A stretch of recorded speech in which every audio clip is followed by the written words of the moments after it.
The humanitarian crisis in war-torn Yemen is becoming deeper every day, with most of the country's population on the brink of famine. Some desperate families have resorted to marrying off their daughters, some of them as young as 3 years old, just to get food.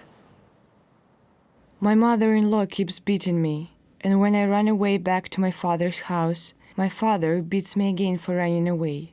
I don't want to be married. I just want to go back to school. Some families, they think that, this is the only way they can marry up their daughters, and they can bring some dowry, and that just can protect the whole families and also other extended members. So it is really unfortunate that this is going up. Some of them, they have received humanitarian support, but humanitarian support are also even limited.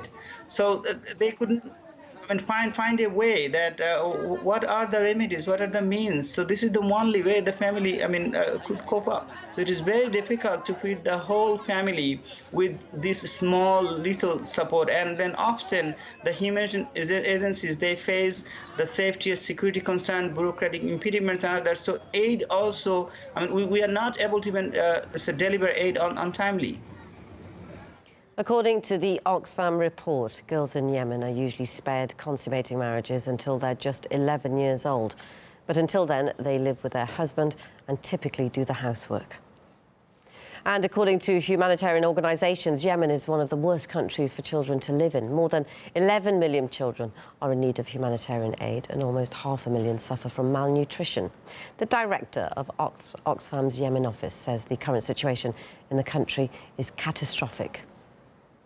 What is really deteriorating and even alarming, that almost 1/3 of the total population, which is basically 10 million, is just at the brink of famine, and children are malnourished.